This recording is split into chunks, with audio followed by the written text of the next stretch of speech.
নমস্কার বন্ধুরা, বাঙালির খাবার খোঁজ শিলিগুড়িতে আপনাদের স্বাগত।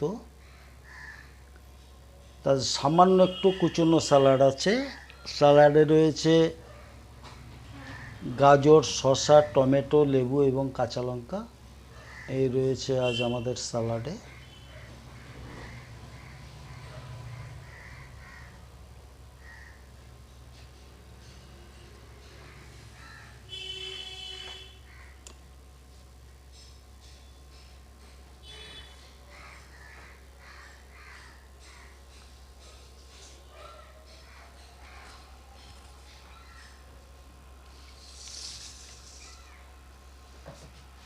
এইটা হচ্ছে বন্ধুরা ডিমকে আলুকে মানে বেশ চটকে ভেতরে অনেক কিছু পেঁয়াজ টিয়াজ দিয়ে, কাঁচা লঙ্কা আদা কুচি দিয়ে, ডিম দিয়ে এটা বড়া আর কি। এটা খাওয়ার জন্য এটা বড়া করা হয়েছে। আবার এই পদ্ধতিতেও অন্য কিছুও করা যায়।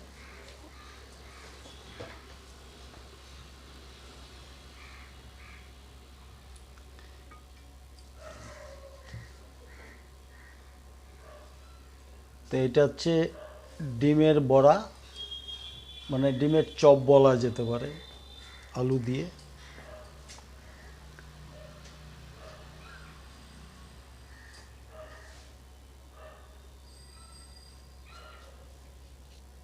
এবারে বন্ধুরা এটা হচ্ছে মসুরির ডাল।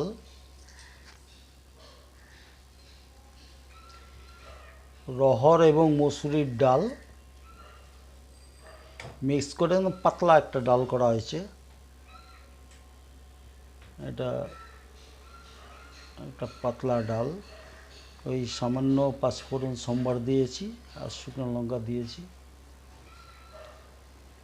এই সম্বারের মধ্যে। এটা রহর এবং মসুরির ডাল মিক্সড করে করা হয়েছে।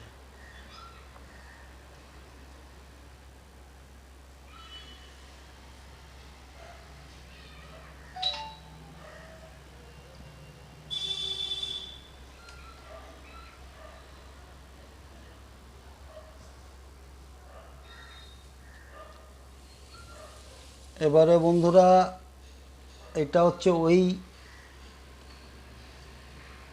ডিমের ডিমের করে ব্যাটার করে আলুর চপের মতো করে এটাকে রান্না করা হয়েছে বড়ার তরকারি। এটা ডিম দিয়ে, ডিমের আবরণটা আর কি, ভেতরে আলুর চপই আছে।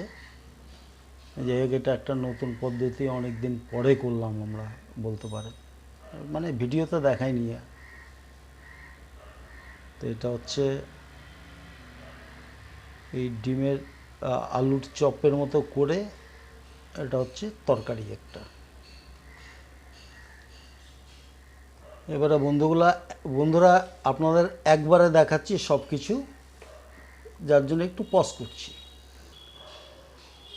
বন্ধুরা এই হচ্ছে আজ আমাদের বাড়ির রান্না। রয়েছে কুচনো স্যালাড আর আলুর চপ, ওটা ডিমের আবরণ দিয়ে করা হয়েছে, আর রহর এবং মসুরির ডাল। আর সেম ওই আলুর চপের মতো করেই আর কি এটা বড়ার তরকারি করা হয়েছে একটা।